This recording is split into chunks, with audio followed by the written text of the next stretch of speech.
Assalamualaikum warahmatullahi wabarakatuh. Tugas peran guru dalam bimbingan konseling dan pengelolaan kelas.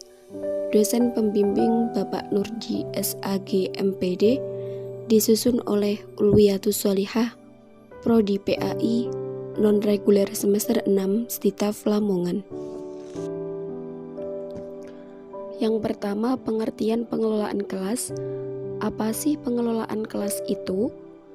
Pengelolaan kelas adalah segala usaha yang diarahkan untuk mewujudkan suasana belajar mengajar yang efektif dan menyenangkan, serta dapat memotivasi siswa untuk belajar dengan baik sesuai kemampuan. Ada beberapa pandangan tentang makna pengelolaan kelas, yaitu: 1. Pandangan yang bersifat otoritatif, yakni memandang pengelolaan kelas sebagai proses yang bertujuan untuk mengontrol tingkah laku siswa. Yang kedua, pandangan yang bersifat permisif, yakni pengelolaan kelas dipandang sebagai kegiatan yang dilakukan guru untuk memaksimalkan kebebasan siswa.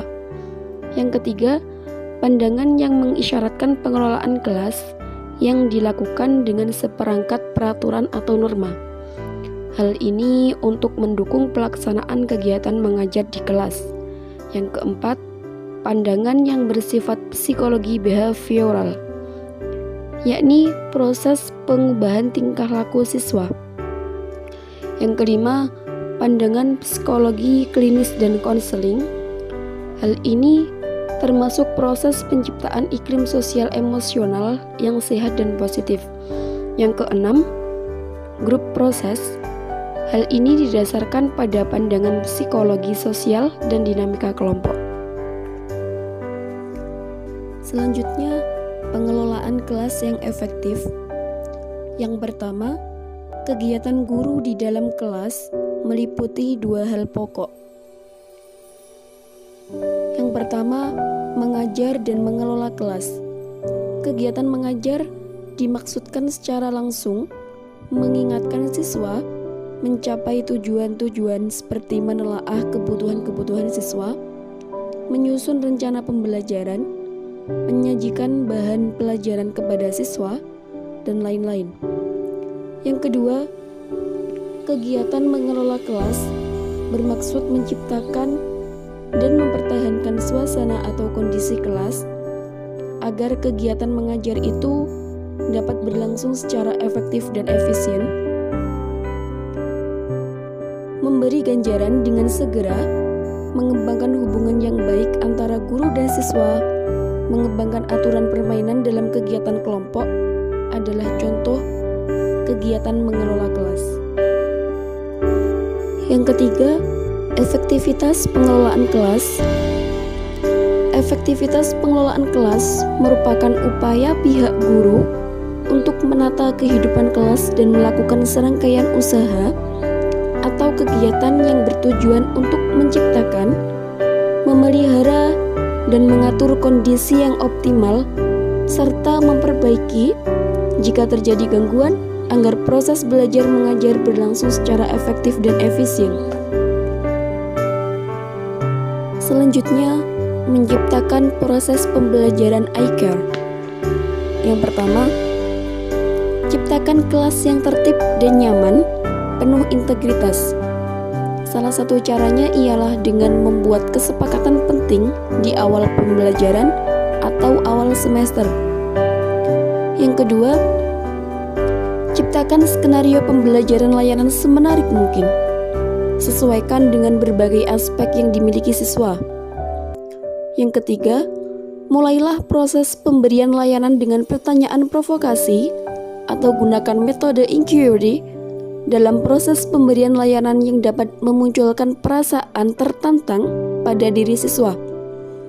Yang keempat, guru menyampaikan tujuan diberikannya materi layanan kepada siswa sebelum proses pemberian layanan, agar ada kebersamaan dalam upaya pencapaiannya. Poin selanjutnya, pengelolaan kelas dalam pemberian layanan BK.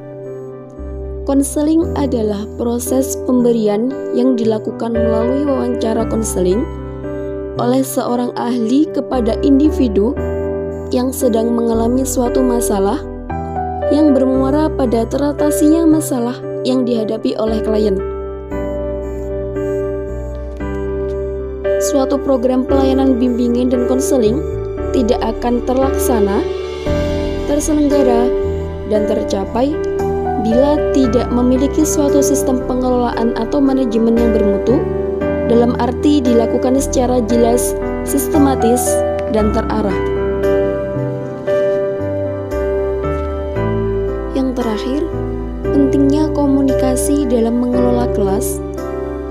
Komunikasi tidak hanya informatif, yakni agar orang lain mengerti dan tahu, tetapi juga persuasif, yaitu orang lain bersedia menerima suatu faham atau keyakinan, melakukan sesuatu perbuatan atau kegiatan dan lain-lain. Kegiatan untuk membantu siswa merasa diterima oleh guru dan teman sejawatnya adalah: yang pertama, mencoba membangun hubungan dengan siswa di kelas.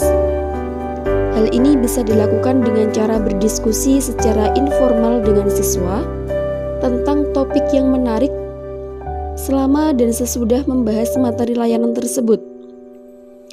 Yang kedua, memantau sikap guru sendiri. Selama pembelajaran interaksi dengan siswa di kelas, cobalah secara sadar mengingat harapan-harapan positif. Yang ketiga, melaksanakan tata tertib kelas yang positif dan merata. Kontak mata dengan setiap siswa di kelas sambil berbicara. Tetaplah siswa secara bergiliran. Perhatian harus tertuju ke 4 sudut ruangan dan berpindah ke semua bagian ruang kelas. Yang keempat, menanggapi secara positif jawaban atau tugas siswa yang salah atau kurang. Hargailah setiap jawaban siswa, berikan pujian atas jawaban yang benar, dan identifikasikan pernyataan yang dijawab dengan salah. Bagaimana seorang siswa tersebut bisa menjawab dengan salah tersebut? Apakah ada hal yang mendasarinya ataukah tidak? Yang kelima, memberi kesempatan kepada siswa untuk belajar secara kooperatif. Yang keenam, meminta siswa mengembangkan strategi agar diterima oleh temannya.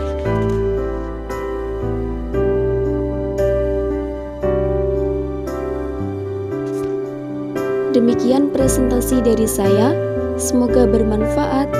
Kurang dan lebihnya saya mohon maaf. Terima kasih. Wassalamualaikum warahmatullahi wabarakatuh.